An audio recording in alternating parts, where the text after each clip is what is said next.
And we are live with SOW Ignition, episode 81, here in the BMO Center, Rockford, Illinois. And what a crazy opening match we have for y'all tonight, is here comes the one and only Kaito Meiji. Yeah, we have a very strong card ready for you guys. We've got, obviously, this opening match, Kaito Meiji taking on Paradise's Death Panther. We also have a women's tag match, the Shogunate, hot off their win on Winter Drift. We taking on the team of Aaliyah Pope and Sarah Aris. Taichi Kazama returns, taking on Al Markley of the Empire. Disruption continues to try and push forward in the tag division as they take on Death Row. And of course, tonight's main event, Steve Levy aims to win the Television Championship from Aleksei Zakhar. We'll also be hearing at some point in the night from Hikari, celebrating her title win. And what a night for disruption this could be, coming hot off a very huge trios win at Winter Drift. They could walk out improving not only their standings in the tag division, but Steve could be walking out with a championship around his waist. Right now, a lot could happen tonight. We have what is considered one of the biggest TV matches that we've ever put on here in SOW. This is being put on first. Most people would have guessed this would be our main event tonight. But it seems that Hera has decided it's time to open with Kaito Meiji versus Death Panther. These two have not ever met here in SOW in a one-on-one bout. In fact, we haven't really seen a lot of either of them wrestling on Ignition for a while now here. Is this both their first appearances on Ignition, or just the ones I've been here for? Probably just the ones you've been here for. I know they've been on High Gear. Kaito had one match on High Gear, but he also had one or two matches on Ignition. This might be his second. It's obviously the division was dominated for the first month by the Winter Grand Prix, so there hasn't been a whole ton of men's singles matches. So there's a lot of people who still have to make their Ignition appearance for season 2.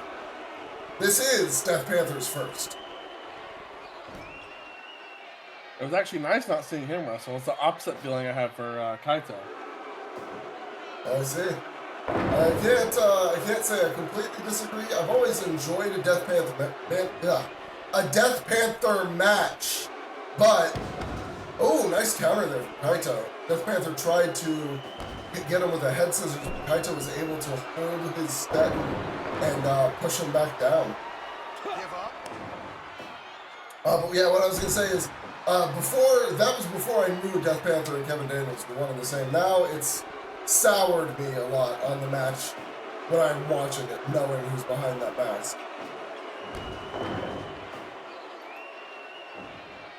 I'm sure a lot of people feel the exact same way, as they probably should.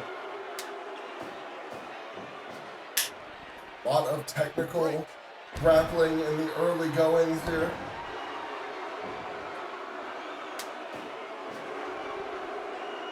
Not surprising for these two men. Ooh, nice drop kick from Kaito. And right back to the arm. Of course, it does feel like at some point this year, Kaito's always kind of been in opposition of Death Row and the Paradise all throughout last year as well, but I'm surprised he hasn't went for Byron in that world title. Maybe a victory here tonight could start launching him in that direction. Well, I mean, you do got to get the wins to go there. Caster called the dibs on the first one, and from there, it's as this division ramps up, it's going to be more and more about rankings. Obviously, Byron didn't defend last pay-per-view, so he will be defending at Hyperdrive. Whether or not it's going to be you in that title match against him entirely depends on where you stand in the rankings overall. Nice elbow drop.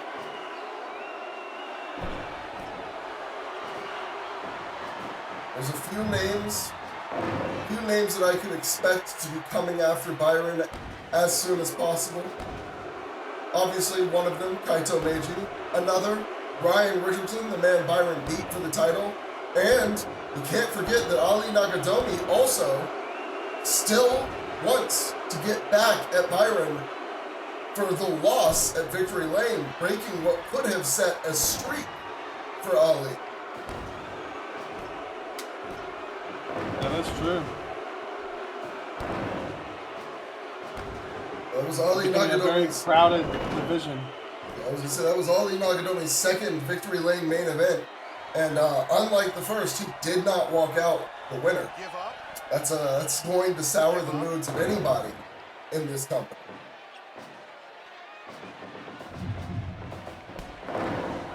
Of course, Byron himself is no stranger to losing on our biggest stage, having lost the tag titles at the very first Victory Lane to Moment for Life. Oh, shock fracture locked in, but Kaito manages to break the grip.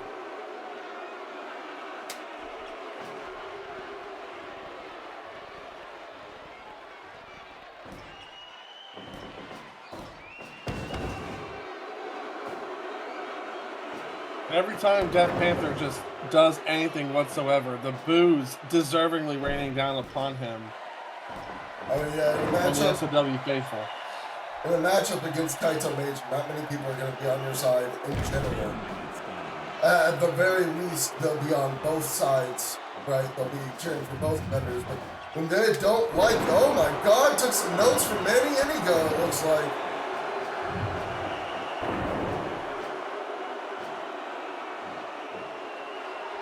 But it doesn't affect Kaito all that much. He was able to get right back on the offense.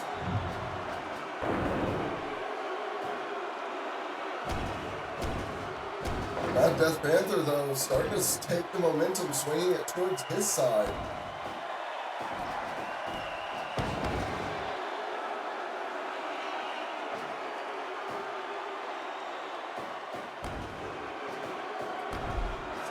Hard kicks to the chest and tosses him to the outside.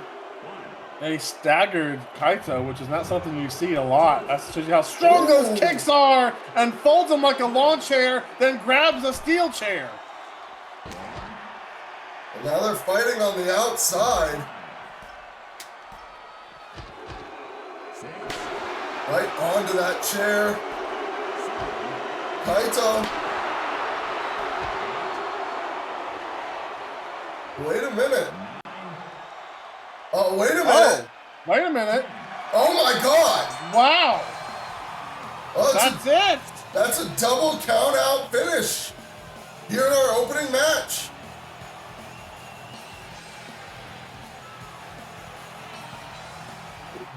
I'll let you know if you're going to be satisfied with that.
Okay, so yeah, you can go. I was just gonna say that it seems Manny had some excuses to give Aaron, and just kind of walked away from him there. Yeah, which Aaron did not look impressed with that at all. I can't imagine anybody would be, to be honest with you. I mean, a foot cramp, really? You should have just not taken the match at that point, how it turned out. But what can you do? It's in the history books now. Well, technically it is an exhibition, but you know, we all saw it.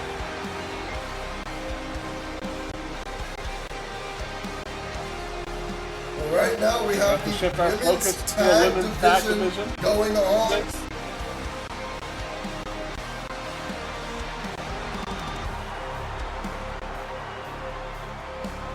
I think it's been a while since we've seen these two. Probably for you. They were on not that long ago. Well, it's been a while since I've seen them. God damn it. Unlike these two who we just saw. Yeah, we just saw these two at Winter Drift in a winning effort.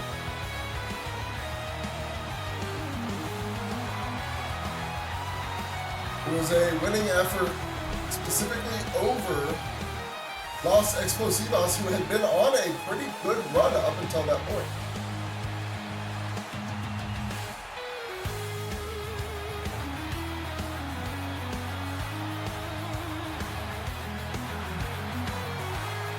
Now they're coming out to the theme of Ayama Hanazono. Last time they came out to Keiko's theme. I like that they all fit like that.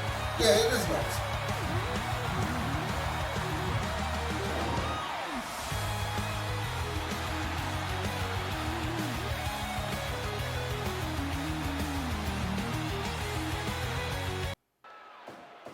And starting things off, it's Ayama versus Sarah.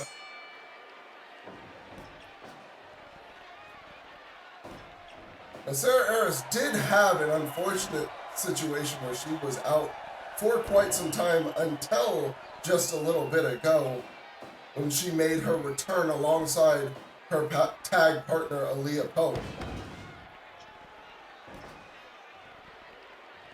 Now they're looking to make up some ground here in this tag team division. Of course, the Shogunate looking to improve to 3-0 on the season. They would be the only team to do so far, leaving only, they'd also hand Aaliyah and Sarah their first loss of the season, and the only undefeated teams we'd have left at that point would be the Shogunate and the Bangers. Yeah, I mean, it's been an interesting series of matches so far here in this season of SOW.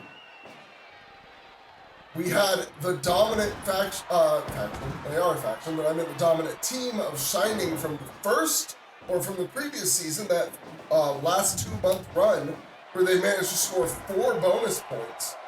On the flip side, the other team, who had managed the same, the Classics, pretty much have had no success in this season.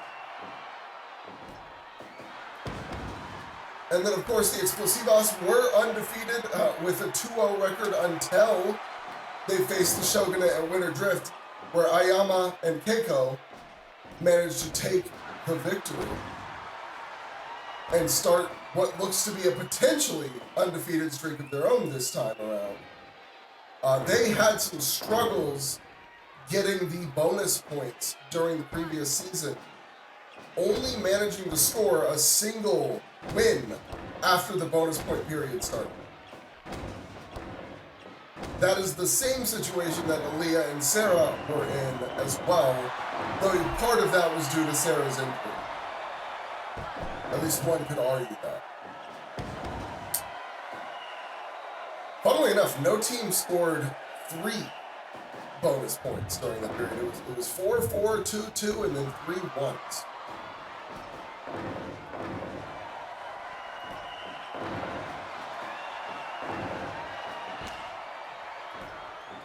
Ooh, stiff kick there to Aaliyah. Keiko is very well known for those very hard-hitting kicks. And I bet they haven't got any softer since she started teaming with Ayama. Goes for an early cover to Sarah. Oh! SOW special! Misses the follow-up elbow drop. I'm not sure what the strategy here is against Keiko, but aside from landing the SOW special, it's not really worked. The pinfall got a 0 count. Dodged the elbow, and now she's taking control, and all Leah can do is watch. And Keiko very dominant here at this portion of the match. But maybe there's still some ring rust there on Sarah Aris's part. She was out for a little while after all.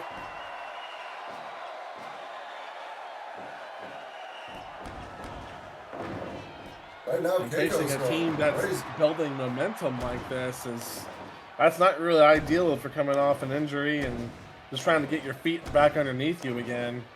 There's not really much. On the flip side, if they pull the win off, that could set them off on their own hot streak. I was gonna say, there's not really a whole lot of choice here. I mean, the only team that you could face that one would argue wouldn't have that streak behind them, or teams, I guess, are the Classics and Daya. Everybody else has at least one win in the season. Daya and E.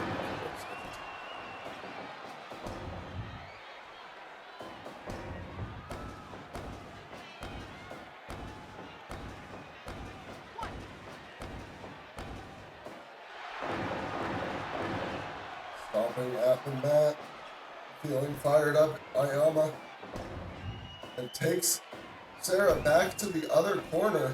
They're trying to keep her and Aaliyah separate, but Sarah's starting to fight her way back free. However, she can't stay on her feet long. Oh, Ayama picks her up and Sarah manages to escape just enough to get to the tag.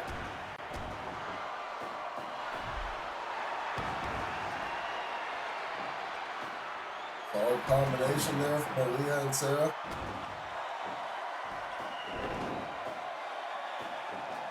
Ayama, responds with a stiff kick right to the head.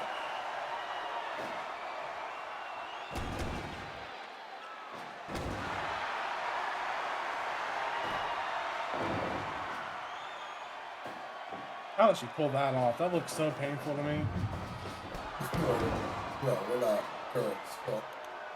But even so, you can pull all kinds of muscles doing that. If you're not a gymnast, maybe. I think Ayama's probably athletic enough to pull it off.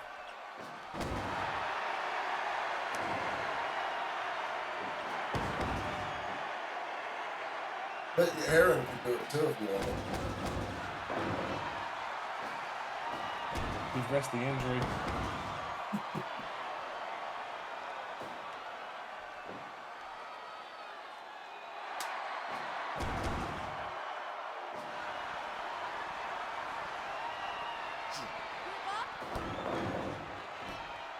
Breaks up that head ball.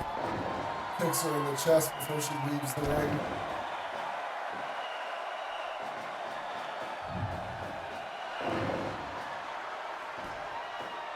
Now, after that tag, it seems Aaliyah's actually managing to fight back.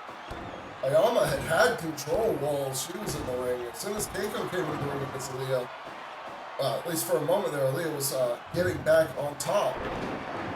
Now, it seems that strike exchange did not quite go her way. That momentum she was building may have shifted entirely. Boston Crab taken up, the half crab, I should say, by Keiko. But Aaliyah not going to tap out that easy.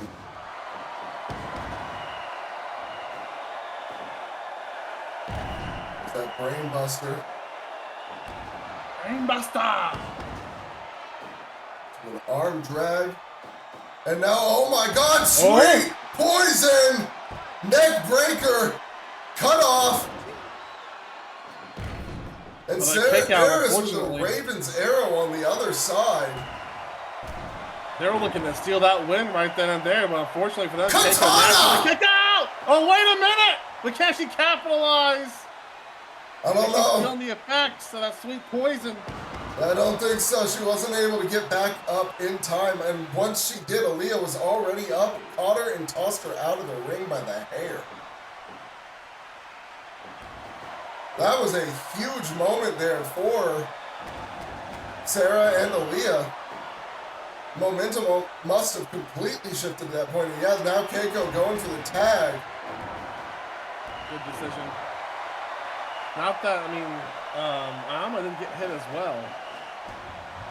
No, Ayama did take the Raven's arrow as well. It seems that the time on the apron gave her the time she needed to recover. She gets that high knee, follows it up with another glorious knee strike into a backdrop. Good God. Cover. That's impressive. But Aaliyah kicks out. Oh my God, another katana. They're trying to take Aaliyah out right now. Cover. They might do it. This time, no. Sarah was able, because she waited, you got me kidding me. One for Sarah as well. God. Keiko is just giving these out like candy. Another cover, but this time Aaliyah kicks out.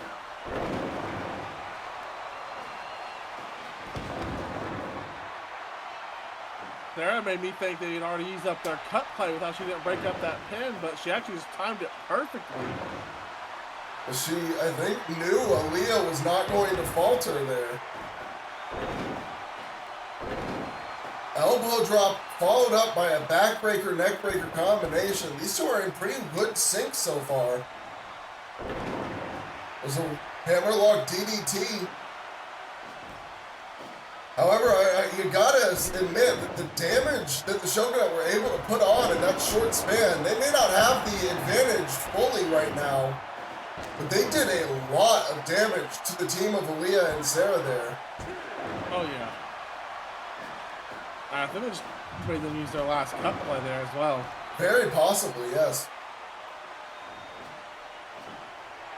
It might not matter. Look at the power of Aaliyah Pope. Oh, and now the elbows raining down.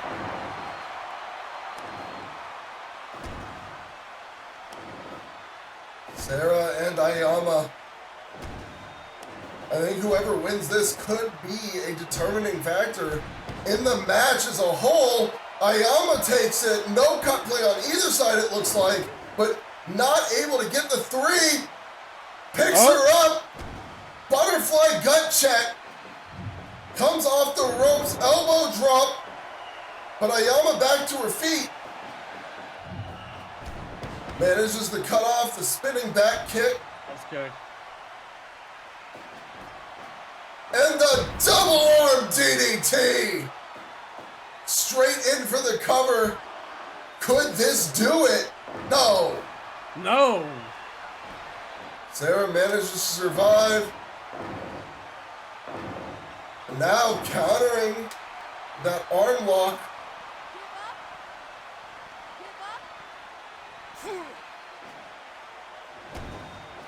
They're trying to fire back. These elbows goes up top. Elbow drop, lands square to the chest. One for the chin as well. But Ayama fires with an elbow of her own. Surprised she's not looking to tag out here. Knee breaker. Now has the legs trapped, kicking at the side of Sarah. Tension on the knees and on the abdominal area. Still not going for a tag. Oh my God, Sarah throws Ayama to the outside. And dives right across, cross body to Ayama. Oh my, Sarah with a DDT to the leg, jamming the knee, and now stretching her out on the outside, but can't get the tap there. Both women slip into the ring. Ayama hits the elbow to the back of the head, goes for the cover.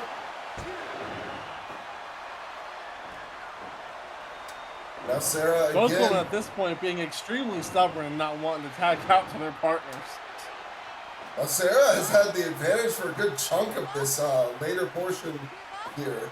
I think she's feeling the energy at least. Tries to cut Ayama off, but Ayama tosses her away. And manages to escape to the tag. There's the tag. Oh my God! Katana! Frame one! Sarah's trying to fight her way back in. I think Kazama should just let Keiko go for the cover there. Oh, wait a minute, the crab in. Oh my God! Doesn't matter. I was gonna say, Sarah just taps.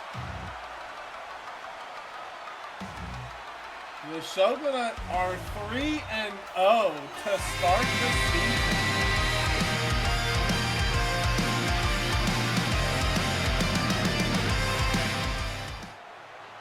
All right, next up, we're gonna see the young lion from JPW. He's making his return here in Season 3. We saw him earlier in the season taking on Aleksei Zakhar for the television title. Unsuccessful in claiming the belt, though he holds a 1-1-1 record with Aleksei right now. However, tonight, he's not facing that member of the Empire. Instead, it's Al Markley he will be taking on. It's been so long since yeah, I was gonna say, wow, solo theme. We've been hearing Aleksei's frequently enough. In fact, we'll hear the Empire kind of on its back foot right now. They need a couple wins tonight before Caster blows a gasket, probably. Probably, and I mean, this is the Honor who were directly under Caster this entire time, basically, from Season 1. Yep. So, you know, if they aren't able to score the wins tonight, that's going to look real bad for his leadership position in that stable. Might come under question. After all, it was Aleksei who was the one taking the pin in the match at Winter Drift. That is true. Let's defend that championship later on tonight in our main event. Absolutely. Can we talk about for just a second, though, the man that pinned Aleksei? Hikari Korea has been killing it for Disruption. Obviously, Steve Levy's been on fire as well, but almost every match, even near the end of Season 2, that Disruption came out on the winning side, it was Hikari landing the finishing blow. I think only a couple times Nathan was able to pull, or not necessarily able, but was the one who did the last move. And even in those matches, Hikari always feels like he's putting in the most work overall. Granted, Nathan usually saves up and waits for the choke slams and power bombs, so maybe that's just because he's not doing anything until he's able to do that. Well, yeah, I mean, Disruption as a whole have looked really, really good here, leading into the end of last season, into this one.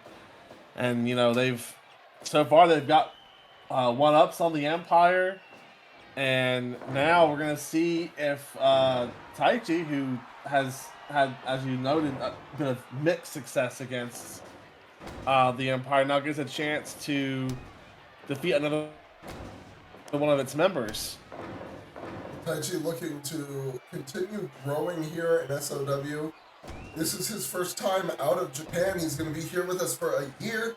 Plenty of time for him to figure out exactly what he wants to do and what his style is going to be. We've seen, up until this point, him utilizing that rolling elbow strike to finish his matches. We have to see how that continues to develop as he continues to be a wrestler.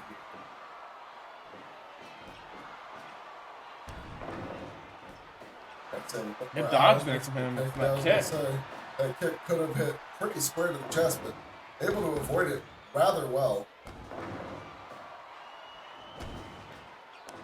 Now, size advantage, clearly Taichi. That is a built man. Even though he may not necessarily have the height advantage here, those arms are twice as big. And legs. Just general chest area, too.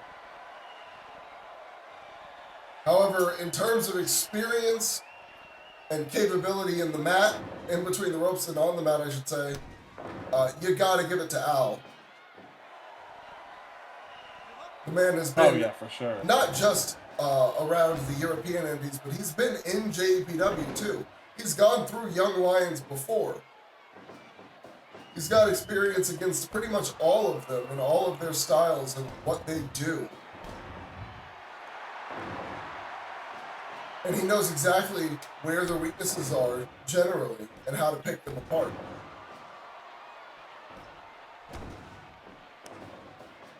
What you're going to see, probably, if I had to guess, is he's going to let Taichi wrestle himself out a little bit, throw in some counter strikes, throw in some nice technical moves to help the wear and tear build up, and then he's going to find the right opening, smack him one, and put him out for the 3. That's his plan. However, if I hope that Taichi's, plan doesn't backfire. yeah, if Taichi's going to win, what Taichi needs to do is maintain momentum and not let Al rest around. He's got to keep up the impact on every move, keep up the pressure, never give Al a chance to work that way back into the match. Basically what he's doing right there. Just keep that up. Don't take those rest breaks. They're important when you're, an experienced veteran facing another veteran. You got to take your rest breaks where you can get them. But when you're this young lion, you don't have the experience. You have to use your youth, your vigor to outlast your opponent and just fire on all cylinders at all times. We saw a lot of that from Kanai Sora in the Global Junior Scramble. He was managing to score, as well as Pierce Larson, who managed to score 2 wins against multiple different veterans in the Global Junior Scramble. That's how you do it. When you're the younger talent, that's how you get your edge, your advantage. You know you're not going to win out in the technical wrestling aspect for the most part. So you just use the passion you have to force your way through. Right now, he's letting Al kind of catch his breath. I don't know if that's a good decision at all. Yeah, almost the exact opposite of what you just talked about. The hard part is I believe young lions generally are trained not to leave the ring and fight on ground at the outside. That might come back to bite him a little bit when Al uses that to his advantage. He knew he was not getting chased. That's why he didn't bother to get back into the ring at any time or any speed. And he could take advantage of that multiple times throughout this match. If he ends up on the outside or close enough to the ropes and needs a break, he can just roll out. Since coming back into the ring, Al has taken pretty firm control of this match. Now he goes to the top rope. He's stalking him. Oh my goodness, what a drop kick to the... God, it was almost to the side and then of the head. Quick snap of the arm right after, and now Romero's special walked in. This is what I was talking about earlier. He finds his moments, and then he starts working up. Oh, big elbow strike, though, from Taichi. That's the kind of thing he has to do. Oh, my God. What a hold there. Really got a warp there, but has to let it go. Yeah, I think that Al was able to grab the ropes. Taichi saw it and just let the hold go. I don't think the ref even called the break.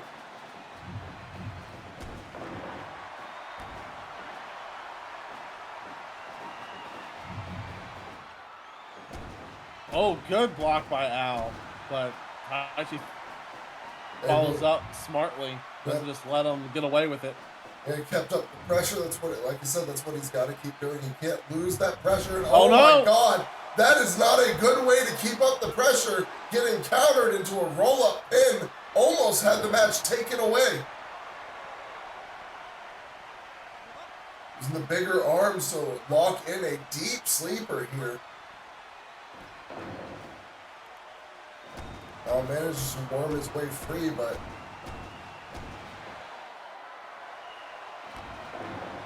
big chop.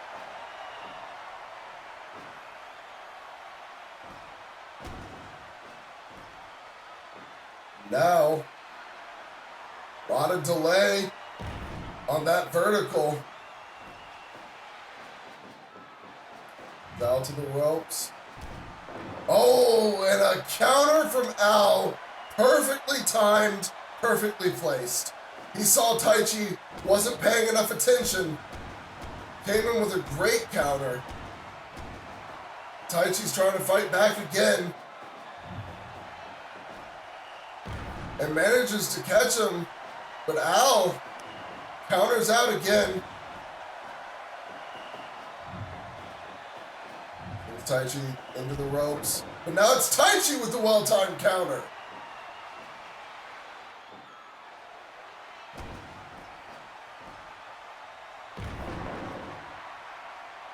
At this point, it's becoming a little bit of a back and forth. Al was clearly looking for his moment, and right there, like I was mentioning earlier, he needed the break. He realized his plan was not taking effect. He rolled out, and what did Taichi do but walk right to the middle of the ring and win?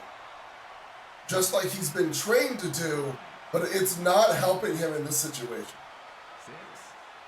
Not at all. That's something that, that's why they send him on excursions. This is something he's going to have to learn. If this doesn't work out for him, if he loses this match, he's going to go watch back and realize that his mistake, crazy dodge by the way there, his mistake was those times he let Al recover. Yeah. And Al seals it with a powerbomb. Looks at insult to injury right after the match. A rolling elbow to the man who's used the rolling elbow as his finisher. I finally know why I can't look further. I finally know why the town's big. Sounds like it is time for us to hear from the new Women's World Champion, the Dark Star, Hikari Muramasa. I still can't believe this is a reality. After seeing Aiko with that belt for almost a full calendar year, our historic undefeated season, and just like that, it's all gone. And it's only February. Yeah, everything, the winds of change truly did come through here in the SOW. Hikari Muramasa is your new SOW Women's World Champion, having taken the belt in a 57-minute classic from Kimura Aiko.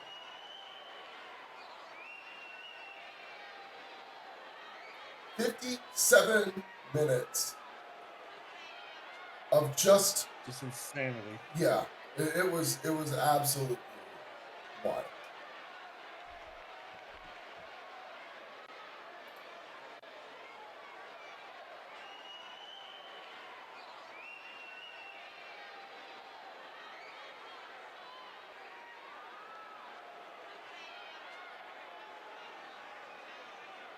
Taking back some of our nasty comments.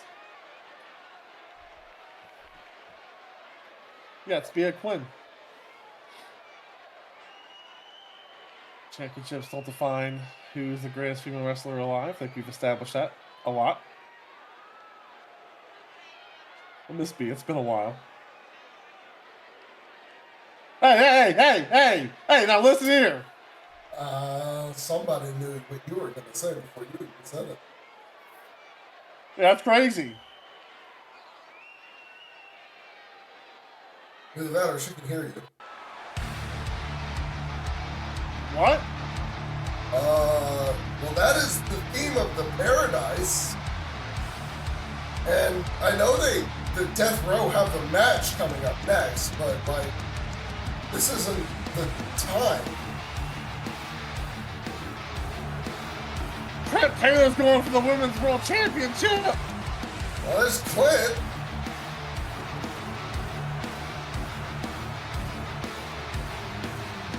And Byron as well as Lilith. Oh, maybe Lilith is coming to answer the call.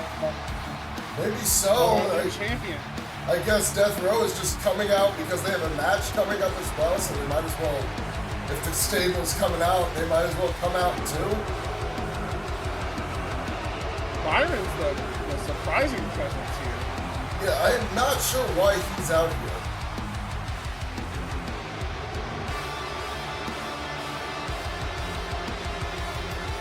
maybe giving the stamp of approval for Lilith to go for the world title. She's already done it once. She will give the approval to go for it again. I don't know. I'm just trying to think of reasons as to why they're all out here. This is very weird.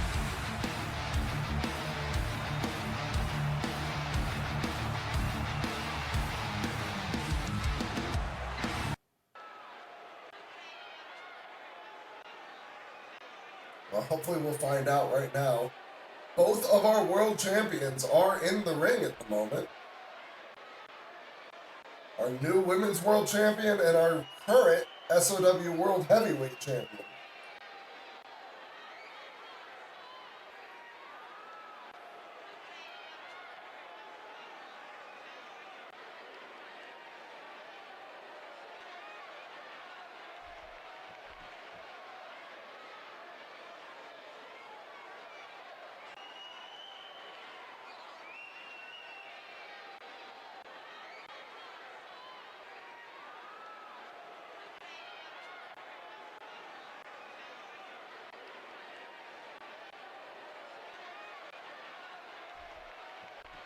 Looks like we have been right about Lilith going for the women's world title again. Yeah, it Based looks on our like it. reaction so far.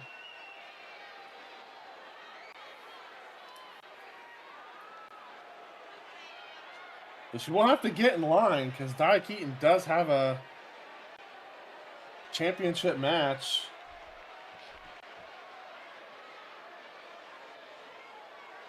Oh?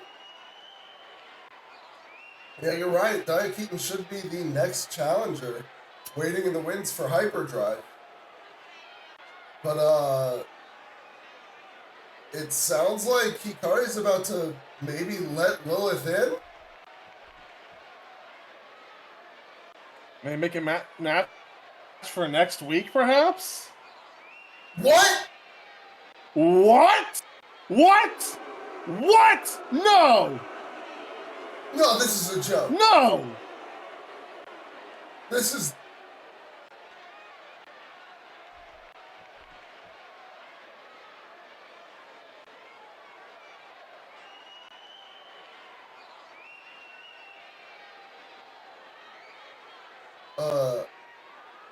Is this real? It seems real. That explains why everyone came out, too. Yeah, everybody but Kevin and Hermes, I guess.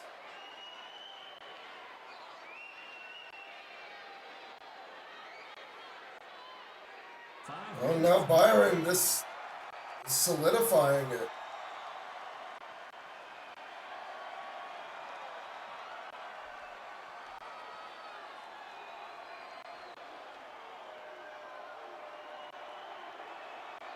Oh, that's not something you want to hear your champion say.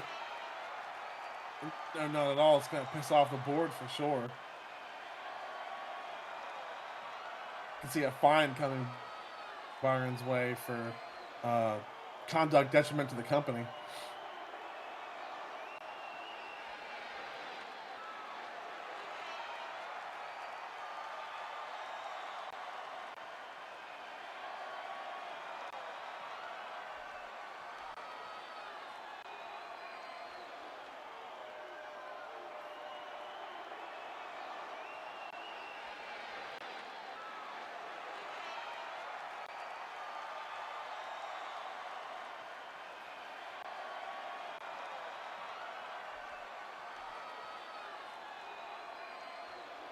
Speak louder. There is a secret that won't be mine. They never talk until the end of time. Alright, as I expected, Clint and Trent just kind of stayed out here as the rest of the Paradise, I guess, went back to the back. Didn't expect both of our world titles to be in the Paradise now. That means that out of the 3 sets of world titles we have here in SOW, only one is currently free of the Paradise's grasp once again. Before Autumn Draft, it was just or in fact, actually, I guess technically before Autumn Draft, there was never a point where 2 of the titles were in the hands of the Paradise, because the tag titles, the World Tag titles, were lost at Autumn Draft on the same day that Byron went and won the World title, the World Heavyweight title. So for the first time, the Paradise has 2 out of the 3 world titles here in SOW. And you know, these 2 guys want to get theirs back. And I went over Disruption, and like we talked about earlier in the show, a major rising presence within the company. The Death Row is currently ranked higher than them. It's by like very little. And a win here from Disruption would have them leapfrog them in the rankings. Yeah, that would be pretty good for Disruption. If they were, for Death Row, if they were able to take out and continue their short win streak. Currently, they're tied up with the Saviors and wins, who are obviously our champs. But, of course, the Saviors' 2 matches were both title defenses. As for Disruption, were they able to win here, that would actually do a big benefit for them. That would put them up top and the most likely candidate to be the next challengers for the men's tag titles. Obviously, the World Tag 500 is nowhere near for the men this time, because the next time we have the World Tag 500, it will be for the women and the women's tag titles. Which means that this is the only way you're getting to those tag belts anytime soon. Winning these kinds of matches. Yep. The early momentum can mean so much, too. Absolutely, and it gives you a little bit of a, let's just say, a filler in your ranking. So even if you lose a match later on, if you have a lot of wins early, it matters a whole lot less. There's a lot of teams in here who are not quite ahead. We've got The Honored, Sendu Darlo, Fate Unbound, Moment for Life, and, well, I mean, I guess Pain is Unbreakable. It's only had 1 match, they won it, so they're in a good spot, but all of those teams I mentioned before that have 1 win and then multiple losses. On the other side, we also have 2 teams with 2 wins, 2 losses, both of which have failed a title challenge so far already in the Outbacks and Meat. If I had to pick the next challenger, it's probably one of the 2 teams in this ring right now. Makes this match all that more important. Of course, that's only if, I don't think we know when the next title defense for the World Tag Titles is. We don't have one currently slated for Hyperdrive. We know that Byron will be made to defend the World Heavyweight title. And we know that the Women's World Championship will be on the line, Daya versus Hikari. But that's all we've really got set for Hyperdrive at the moment.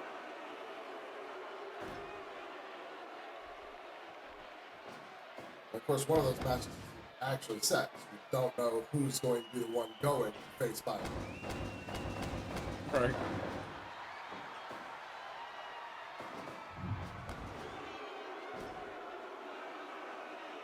Trent Taylor kind of going to work here on Nathan. Big chop down to almost the throat, but Nathan was able to keep it right to his chest. Probably just the size. Trent is used to having to do that chop to somebody who's got almost a full foot of height on him. Most definitely not.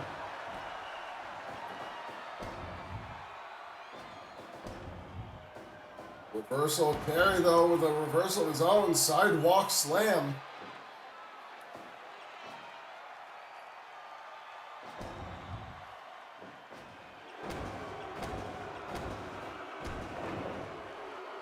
Taylor knocks carry down.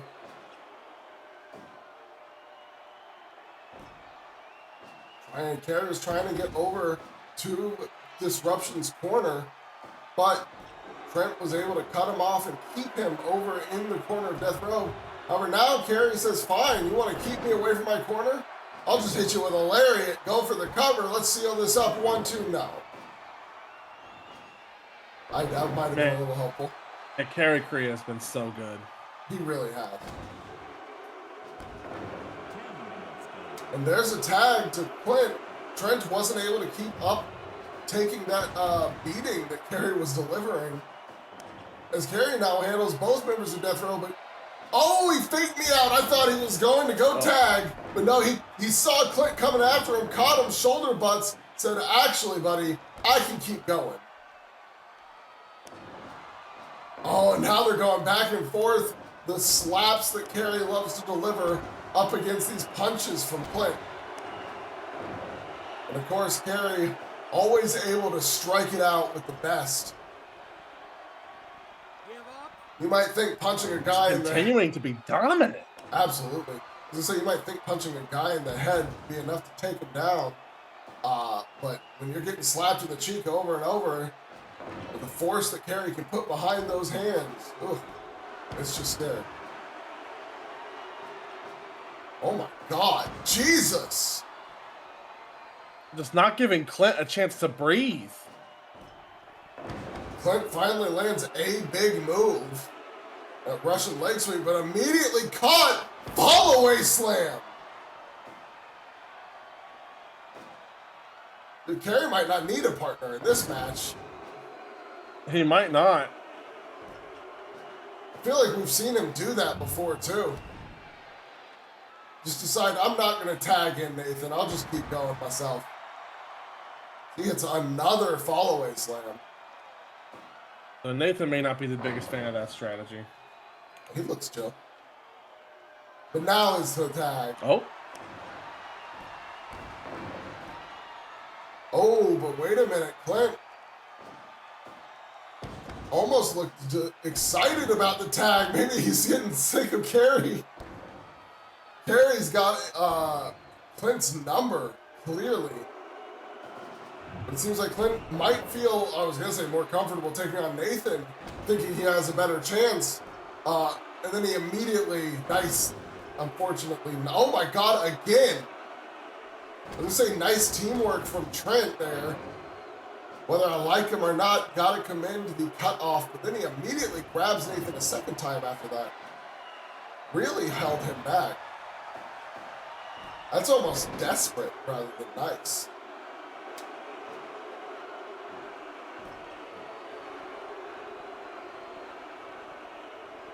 Seems Death Row is trying to single Nathan out as the focus. Maybe they think that Kerry's experience has been the driving factor in why this match has not been going their way so far. If they're up against Nathan Fisk, they have a better chance. Not that Nathan's unexperienced, he's not a technical wrestler.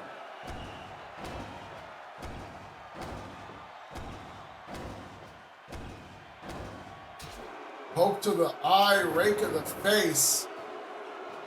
Cheap tactics. Trent Taylor. The typical. Yeah, it's very, nobody's surprised. Oh, ankle lock! And Nathan can't move at all, but he is able to use his power to kick Trent off. And Kerry does not seem overly concerned No, about this momentum shift. Oh, that short arm lariat. Both men have used that on Death Row, specifically on Trent Taylor. Out of the corner.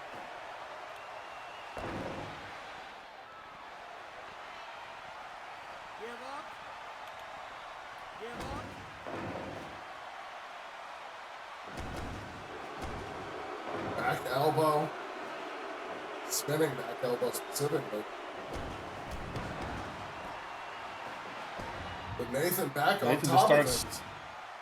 Yep. And now, Trent able to fight off the double team. Back to the ankle lock. Yeah, twice now he's done the fighting off of the double team immediately into an ankle lock. But both times, Nathan just powers his way out of it, and oh my God! Oh. Double arm snap DDT. And Trent might be out. Yeah, Clint immediately came to break that one up. I think Trent was out for a moment. I don't think he was kicking out of that. But he hits a decapitator to carry.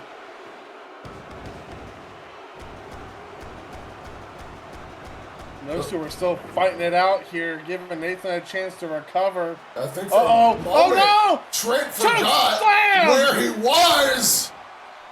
A second! But again, Clint makes the breakup.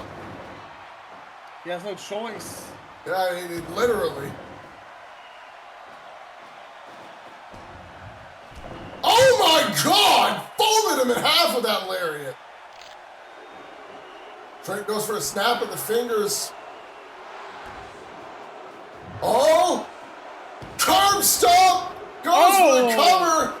Kerry comes in, breaks it up just in time. They were just a little too far from Death Row's corner for Clint to make the interference. Oh my God!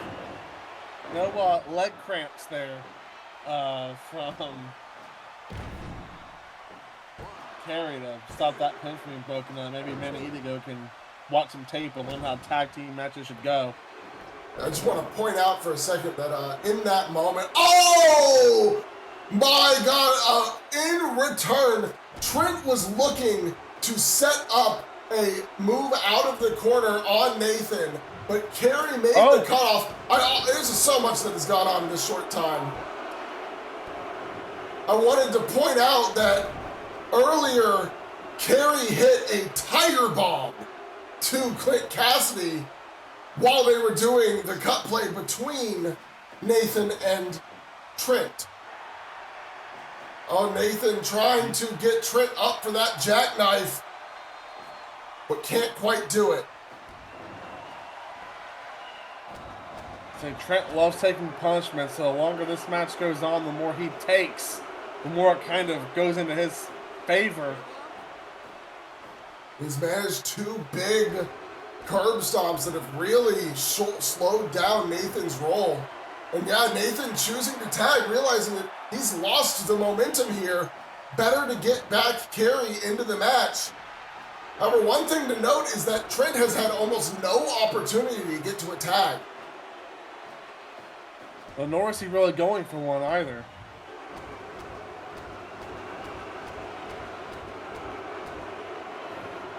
I think this right now is his first moment where he could, but like you said, it seems like he's invested in the match now. He wants to keep fighting. Or maybe he's just worried that Clint's taken more damage than him. I don't know if he has. I mean, Trent took both those huge choke slams. The back-to-back choke slams. Nice rolling elbow from Kerry. Works the fingers.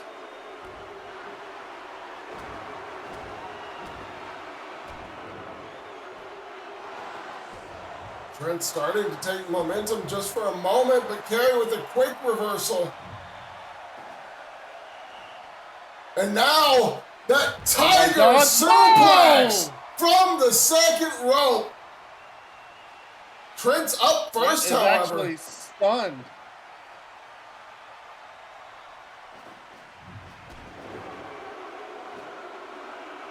Kerry had that moment. These teams have done so much damage to each other. Kerry had that moment to try and take the advantage, but Trent was able to get up and recover first. However, that pump handle follow-away slam seems to have potentially given Kerry the momentum he needed. At least that's what I was thinking until Trent knocks him back down, goes up top, diving DDT. Goes for the cover, 1, 2, no.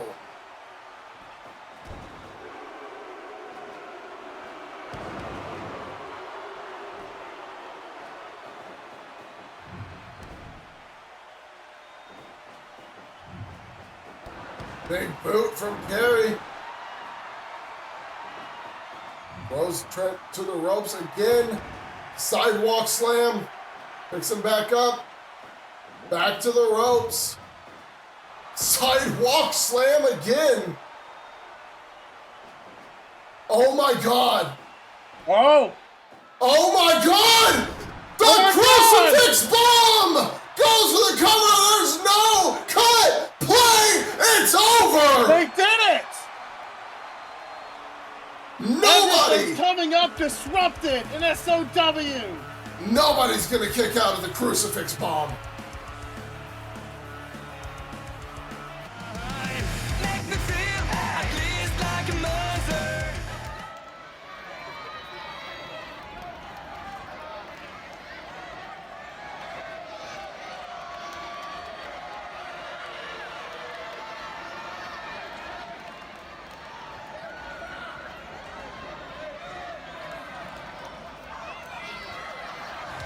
Make me feel at least like a fire. It seems Well, it is main event time, and before we talk too much about it, do you wanna talk about the Bia sighting we had today?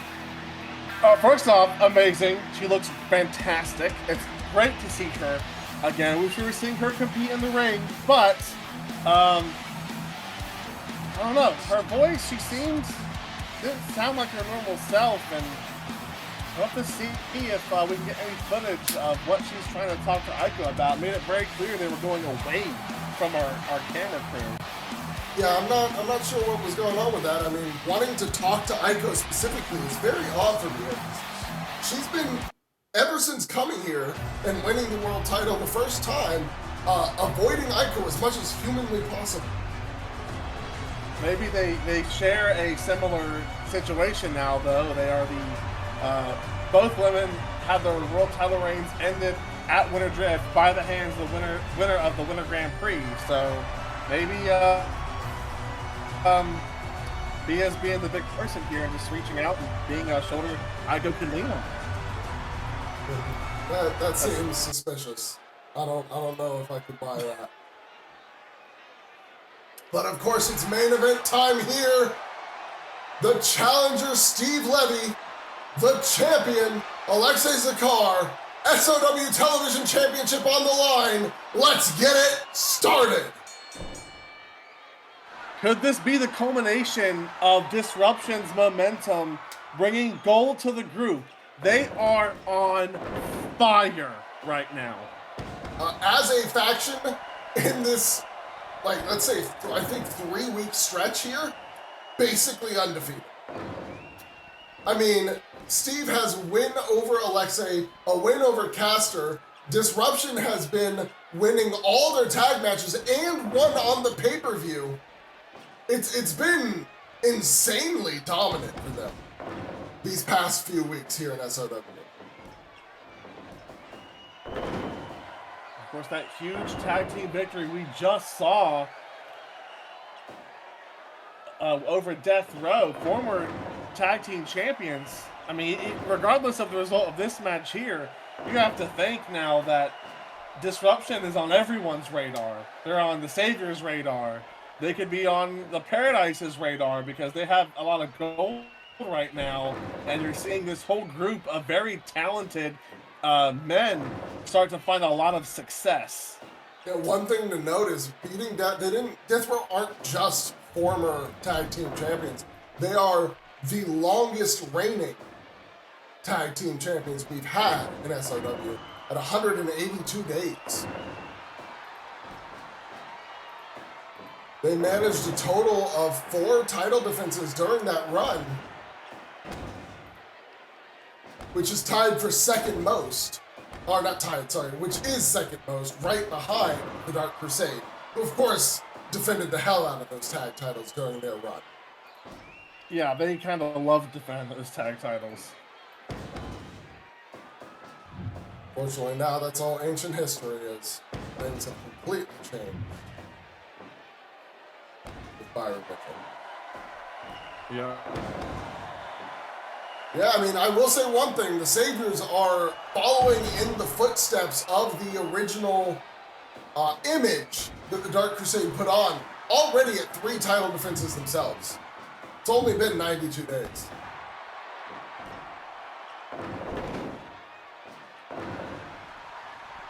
Who knows, if the Saviors really are trying to be the most beloved tag team champions in SOW history, maybe they'll also defend on TV. They might. Yeah, 'cause we know the Dark Crusade did that when they weren't available for pay-per-view defenses.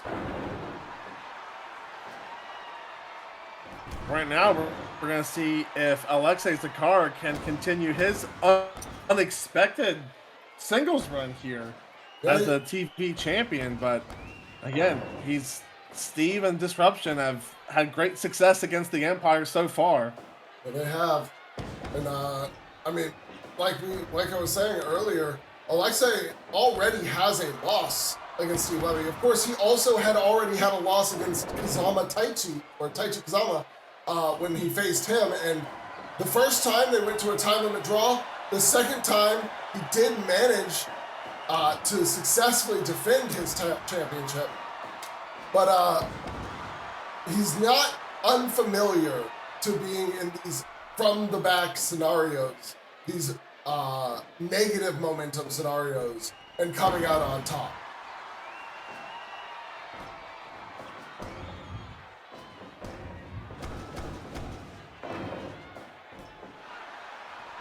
So we'll have to see, can Steve take the momentum that he's built up so far to a TV title victory, or will Aleksei find a way to power through and retain his belt again? So far, this match has been heavily in Steve's favor, though Aleksei has started fighting back. Steve still has the majority of the control. Oh, but another German nice suplex. German. That's the second time he's done one of those, sending Steve tumbling to the outside. This time follows him out there to keep up the offense. But I'm not sure how wise that is. Steve Levy is not one who is foreign to brawling on the outside. In fact, that is a big part of his style. He loves to brawl. Doesn't really matter if it's on the outside. Of course, his coveted Bat Lucille on the outside, always waiting. He doesn't often use her, but if he wants to, he can.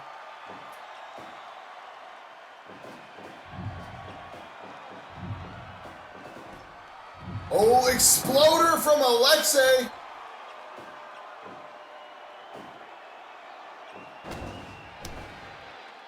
Now they're going back and forth. Those suplexes could be the difference maker here if he can keep them going.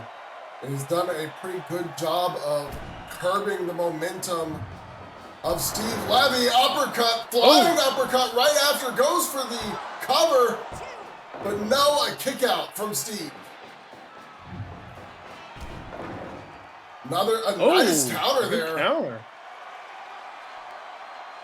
Makes the roar. Oh He's my God, he's feeling it. landed up. Ace bomb.